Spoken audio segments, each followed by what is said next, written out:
Saya sendiri sebagai moderator Hawina Tanisha dengan NIM 2105-9020-1004-6.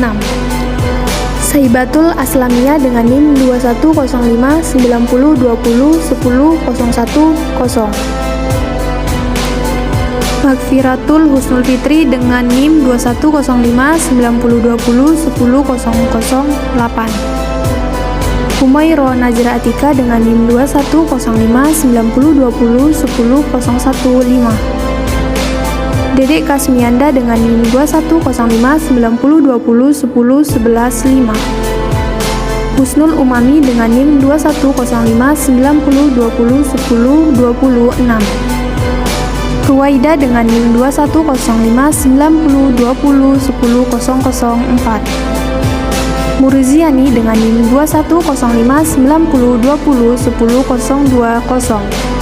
Atina dengan NIM 2105-9020-1023. Keamanan merupakan salah satu aspek yang paling penting dalam sebuah sistem informasi. Yang dimaksudkan dalam keamanan yang sangat penting ini ialah merupakan yang terhubung dalam suatu sistem internet atau yang disebut dengan jaringan. Nah, sasaran keamanan komputer ini antara lain adalah sebagai perlindungan informasi terhadap pencurian data atau pemeliharaan ketersediaan. Baik, selanjutnya kita ke sistem security atau sistem keamanan adalah suatu sistem atau mekanis yang dirancang sedemikian rupa yang digunakan untuk mengamankan sebuah perangkat hardware dan software pada sebuah komputer. Mungkin untuk di era zaman sekarang banyak orang yang menggunakan jasa atau penjaga keamanan seperti bodyguard atau Cyber security adalah proses pelindungan sistem, jaringan, data, dan program yang diancam dari digital. Beberapa contoh adalah mengakses informasi sensitif atau bahkan mengubah dan menghancurkan data penting. Baik, saya akan melanjutkan materi selanjutnya, yaitu faktor yang merusak mengantar keamanan jaringan komputer. Yang pertama itu ada aplikasi bisnis yang berbasis komputer. Yang kedua ada desentralisasi, server terkait dengan langkahnya SDM yang handal. Yang ketiga itu ada transisi dari single vendor ke multi vendor. Yang keempat itu adalah pemakaian makin melek teknologi dan kemudahan mendapatkan server. Yang kelima itu ada penegakan hukum untuk mengejar kemajuan dan telekomunikasi dan komputer. Yang keenam itu ada meningkatkan kompleksitas sistem. Cara mengatasi pengantar keamanan yang rusak. Keamanan fisik, yaitu suatu keamanan yang meliputi seluruh sistem beserta peralatan, periperal, dan media yang digunakan. Keamanan data dan media. Pada keamanan ini, penyerang akan memanfaatkan kelemahan yang ada pada software yang digunakan untuk mengolah data.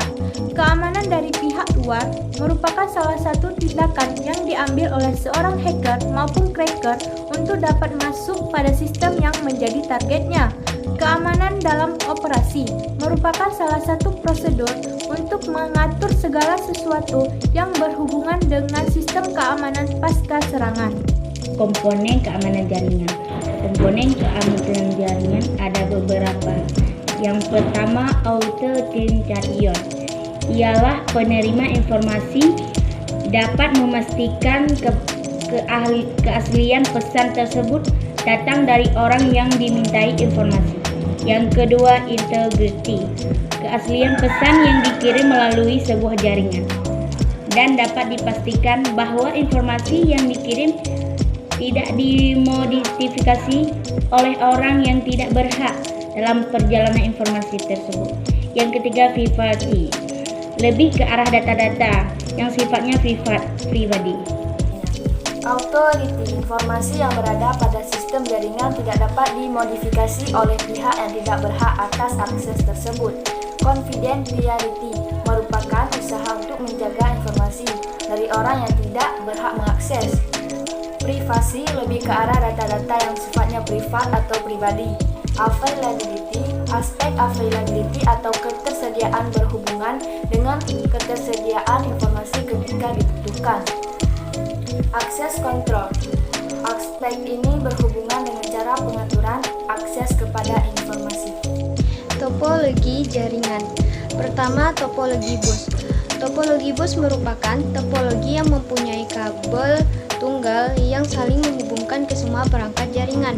Kedua, topologi ring atau cincin merupakan topologi yang terbentuk ketika semua perangkat telah terhubung sehingga menyerupai cincin atau berpola lingkaran.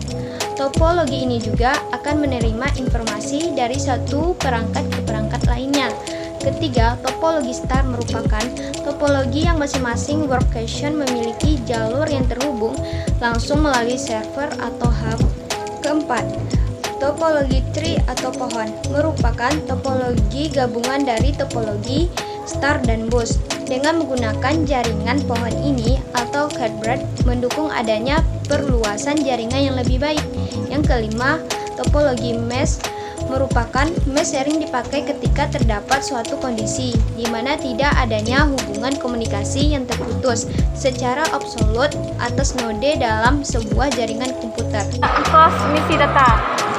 Yang pertama itu media transmisi data. Media transmisi data itu melakukan melalui jaringan komunikasi seperti di kantor-kantor, warnet, dan lain sebagainya.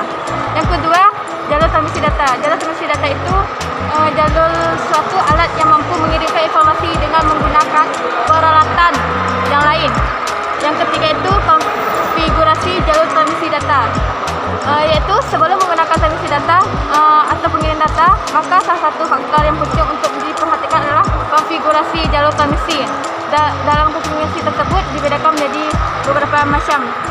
Yang pertama, poin untuk print. Dalam konfigurasi ini media untuk peralatan saling terhubung. Yang keempat, arah kena transmisi.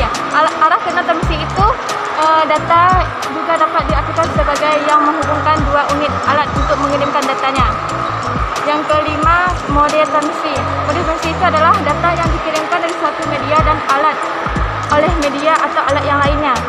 Lapisan transmisi data dapat terbagi menjadi 7 lapisan. Lapisan yang pertama yaitu lapisan fisik yang berfungsi untuk mendefinisikan media transmisi data. Lapisan yang kedua yaitu lapisan tahu data, berfungsi untuk menentukan bagaimana bit-bit dapat dikelompokkan. Lapisan ketiga yaitu lapisan jaringan, berfungsi untuk mendefinisikan alamat-alamat IP. Lapisan keempat yaitu lapisan transport, berfungsi untuk mencegah data ke dalam paket-paket data serta memberikan nomor urut ke paket data tersebut. Lapisan kelima yaitu lapisan sesi, berfungsi untuk mendefinisikan bagaimana cara koneksi dapat dibuat, dipelihara, atau dihancurkan. Lapisan keenam yaitu lapisan presentasi, berfungsi untuk menerjemahkan data yang hendak ditransmisikan oleh aplikasi ke dalam format yang akan ditransmisi melalui jaringan. Lapisan terakhir yaitu lapisan aplikasi, berfungsi sebagai antarmuka dengan aplikasi dengan fungsionalitas jaringan. Oke, mungkin cukup sekian presentasi yang kami dapat sampaikan. Kami dari kelompok 6 meminta maaf apabila kami memiliki kesalahan dan terima kasih kepada Ibu dosen pengampu dan teman-teman sekalian sudah melihat video ini.